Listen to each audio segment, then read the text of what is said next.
Өнөөдрийн хүргэх бичлэгээр бид эхлээд харахад гэмзэмгүй байдгал гэрэл зураг мэт байвч цаад түүхийг нь ухваас аимшигтай түүхтэй гэрэл зургуудын талаар ярилцах болно.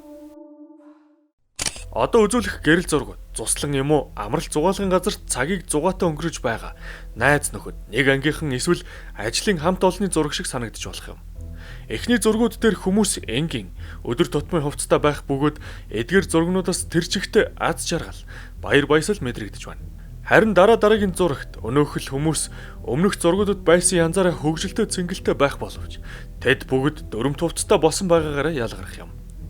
Энэ цуврал зургуудыг Освенцимийн инээд гэж хожим нэрлсэн ба зураг дээрх аз жаргалтай хүмүүс SS-ийн офицерууд буюу нацистуудын хорих лагерын алба хаагчид гэсэн үг.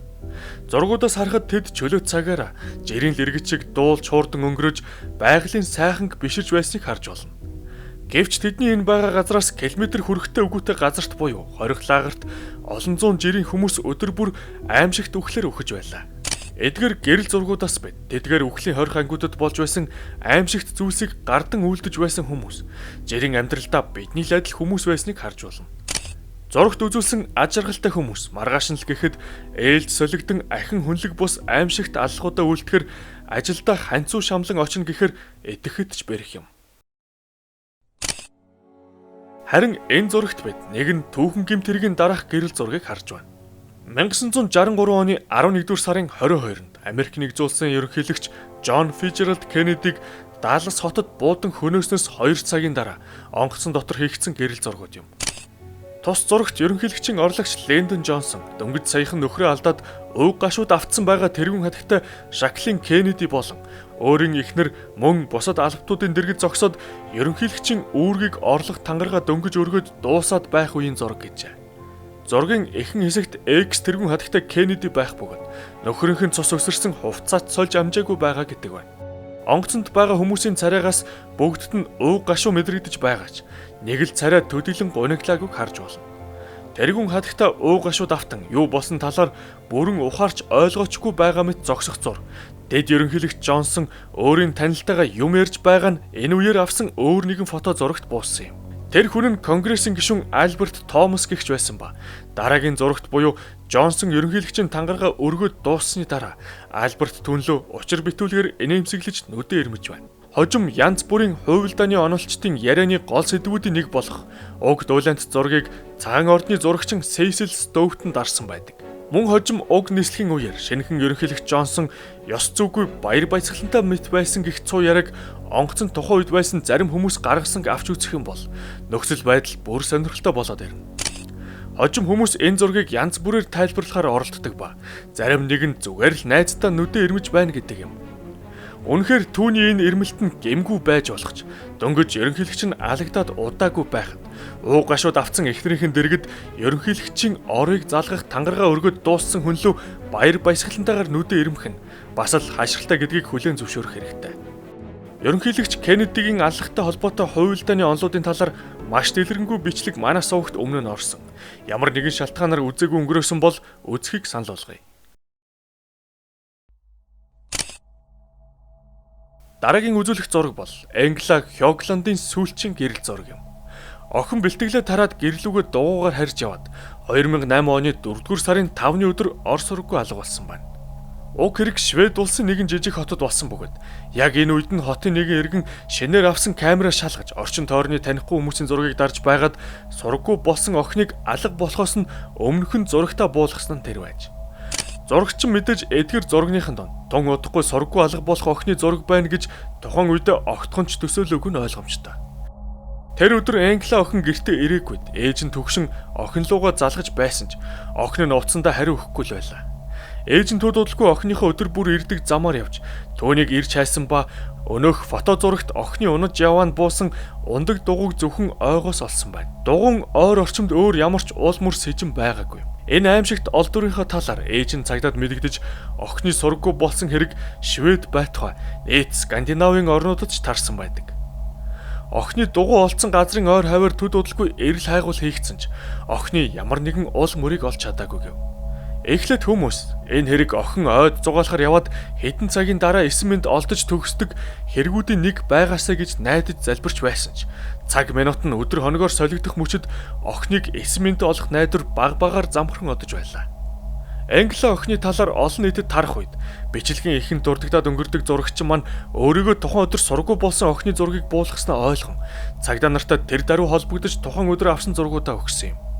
Зурагчингийн авсан зургууд донд бас нэгэн сонирхол татсан зураг олцсон нь охины араас шахуу явж байсан улаан өнгийн машины зураг байв. Энэ л машины зураг мөрдөгчдийн хайж байсан сэжин байсан бөгөөд тэд тунгуудалгүй машины эзнийг олж тогтоосон байдаг. Машины эзэн нь 42 настай Андрес Эклунд гэгч байсан ба тэр том тэрэгний жолоочоор ажилладаг нэгэн байсан юм. Цагдаа нартай ярилцаад төд удалгүй тэр охиныг хулгааснаа хүлээн зөвшөөрч түүний цогцогч хаана нууснаа зааж өгсөн байна. Эклунд урдаас төлөлөөгүй гэж өөрийн үйлдэлээ тайлбарлаж тухайн өдөр санамсаргүйгээр л охиныг хөнөөсөн гэж байлаа. Тэр урд өмнө нь охиныг харж байгаагүй. Тэр өдөр анх удаа охинтой таарч юм ярихаар машинаас буух үед охин өөрөө эхэлж түүнийг өшөглөж хашгирч эхэлсэн гэв. Охины хашгирах чимээг хүмүүс сонсож Эклундыг буруугаар ойлгохгүй гэж тэр айсандаа охиныг чимээгүй болох гэд боомлон санамсаргүйгээр хөнөөсөн гэх зүйл ярьсан байдаг. Охиныг чимээгүй болох гэд хөнөөчихснөө ойлгосон Эклунд айсандаа охины цогцыг ойд аваашиж нуусан гэсэн юм. Мэдээж түүний энэ ярьсан зүйлд итгэх хүн ховор байсан ба түүний ДНХ-г шалгахад өөр нэгэн нууц ил болов. Тухайн хэрэгээс 8 жилийн өмнө ойгоос олдсон эмэгтэй цогцос олдсон эзэнгүй ДНХ Эклунд ихтэй таарч байлаа. Тэр энэ талаараач гисэн тухайн үед мөн л санамсаргүйгээр 31 настай эмэгтэйг хөнөөсөн гэх зүйл ярьсан ч энэ удаад түүнд итгэх хүн олдсонгүй. Шүүх Эклундэд бүх насаар 20 хэл оноосон ба эзэнгүй хэд хэдэн ижилхэн хэрэгүүдэд сэжиглэн шалгаж байгаа гэжээ. Энэхүү нэг хүний санамсаргүй дарсан зураг аюултай цуврал алуурчныг барихад тус болсон түүх энэ юм. Харин одоо үзүүлэх энэ зургийг нуралт гэж нэрлсэн бөгөөд 1976 онд Стенли Форман гэх зурагч нь дарсан байдаг. Хожим энэ зураг нь сэтгүүл зүйн салбарын Оскар гэгддэг Пулитцерийн шагналыг хүртсэн түүхтэй гэрэл зураг юм. Энэ зураг нь Бостонд түүмэрт өртсөн байшингийн галын шат нурж 19 настай Диана Брайант 2 настай дүүгийнхээ хамт 15 метрийн өндрөөс унаж байгааг буулгажээ. Диана бүсгүй газар дээр нас барсан бол түүний дүү дээр нь унаж амь гарсан байна. Энэ харамсалтай аимшигт явдлыг буулгасан энэ зураг оны шилдэг зургаар шалгарснаас гадна Америк нэгдсэн улс даяар галын аюулгүй байдлыг сайжруулах ажлын эхлэлийг тавьсан гэдэг. Та бүхэнд чанартай пажаманы Kigumi брэндийг санал болгож байна. Бичлэгийн доор үлдээсэн вебсайтаар зочилж таалагдсан амьтдын пажамагаа 24 цагийн дотор хүргүүлэн аваарай.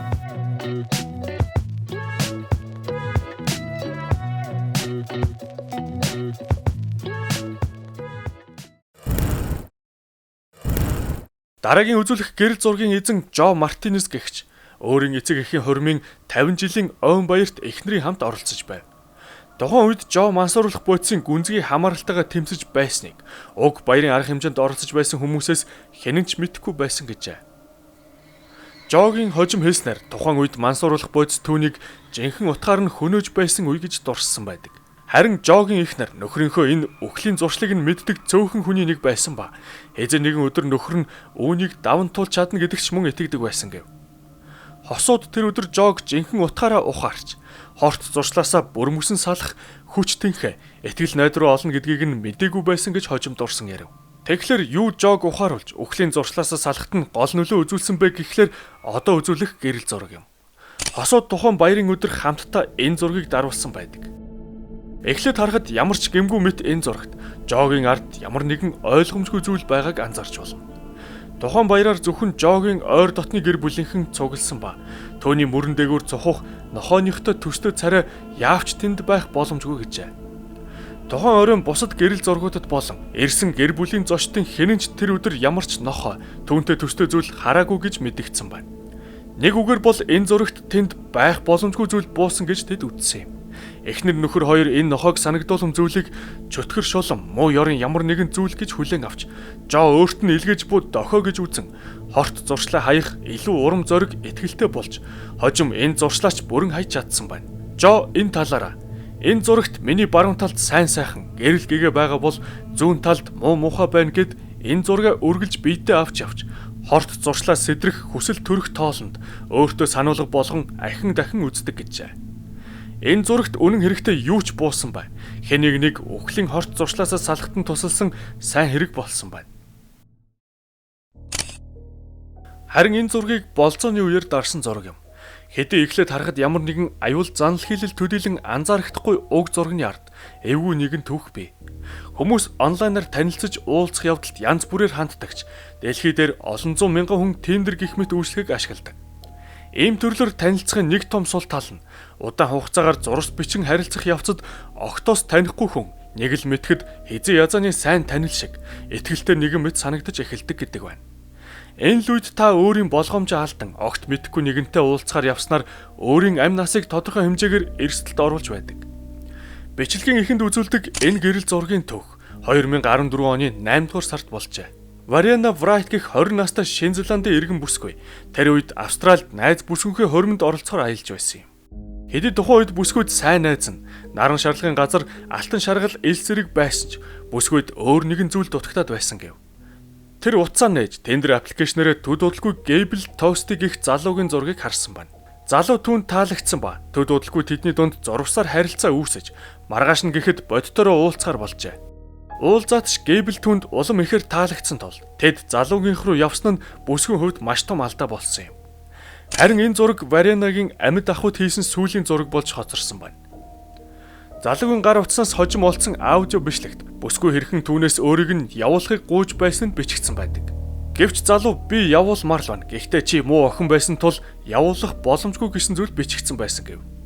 Хожим уг бичлэгт бүсгүн орилох чимээ байх ба үүний дараа хэн нэгэн хоолойг нь боох үед л гарч болох аимшиг чимээнүүд бичигдсэн байдаг юм.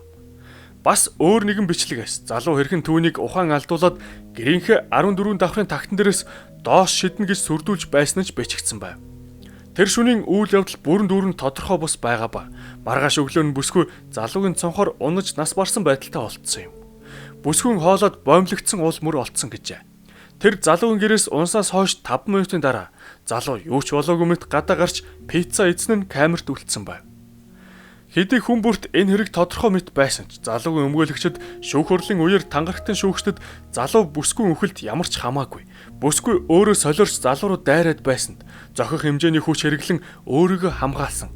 Бүсгүй хэтэрхий аюултай байсан тул тэр өөрийн амь насыг хамгаалах гэж тагтан дээрээ бүсгүйг гаргаж өнөөх нь хажуугийн айлын тагт руу дамжих гэж байгаад унаж золгүй байдлаар амь насаа алдсан гэж итгүүлж чаджээ. Эцсийн дүнд Gable Toasty гихч бүсгүйн өхөлд ямар ч гэм буруугүй гэж шүүх үүссэн ч 2016 онд прокурор энэ дүгнэлтэд санал нэгдэлгүй ахин шалгаж эхэлсэн гэдэгч одоог болтол Gable бүсгүйн өхөлд шууд хамаатай гих нотлохоо олдоогүй байгаа гэжээ. Тэгэхээр энэ зурагт бүсгүй нас барахаас хэдхэн цагийн өмнө өөрийгөө маш том алдаа хийснээ ойлгосон царайтай байна гэж ихэнх хүмүүс үздэг байна.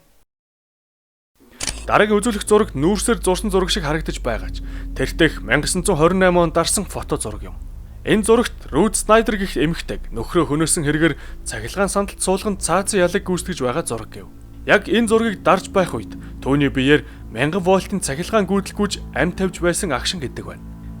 Энэ зураг нь цахилгаан сандал дээр хүнийг цаазалж буй агшинг анх удаа хальсанд буулгасан явдал болсон гэдэг ба энэ зургийг сэтгүүлч нууц камерын тусламжтай дарж маргааш нь сониндоо нийтлснээр тухайн цаг үеийнхээ томоохон шууганыг тарьсан төвхтэй. Одоо үзүүлэх энэ зурагт Стивен Вебер гэгчээр найз бүсгүүдэд гэрлэх санал тавьж буй мартагдчихгүй нандин мөчийг буулгасан гэрэл зураг юм. Гэвч ийм гэгээлэг зүйлийг үзүүлэх гэрэл зураг яагаад энэ бичлэгийн дунд байдаг вүлээ гэж та бүхэн гайхаж байгаах. Одоо бүгдийг нь тайлбарлая. Хосууд тэр үед бүхэлдээ далайн усан доор байх зочид буудлын өрөөнд орсон ба цонхороо далай доторх амьдралыг харж болох гайхалтай газар юм. Стивен найз бүсгүйтэйгээ ийм зочид буудал сонгож орсон нь тэр усан чумбаж цонхныхын цаанд бичиг үзүүлэн түүнд гэрлэх санал тавих төлөвлөгөөтэй байж. Залуу төлөвлөгөө ёсороо сэтгэл хөдлөн бичиг үзүүлж цаасны нөгөө талд байх надтай гэрлэж гисэн бичгээч үзүүлээд бөгж гарган ирсэн байна. Бөгжөө үзүүлснийхээ дараа цээжин дэх агаар нь дуусч байсан тул усны мандал руу хөвж уснаас гарах байсан ч дээшээ хөвж байх зураа харамсалтайгаар живж нас барсан юм. Залууг усны мандал дээр байсан хүмүүс аврахаар оролцсон ч энэ нь амжилтгүй болов. Харин түүний найз бүсгүй хожим өөрийн сошиал хуудсан дээр чи дээш гарч ирч чадаагүй тул миний хариултыг сонсож чадаагүй. Гэвч миний хариуд тийм бас дахин тийм гэж бичжээ.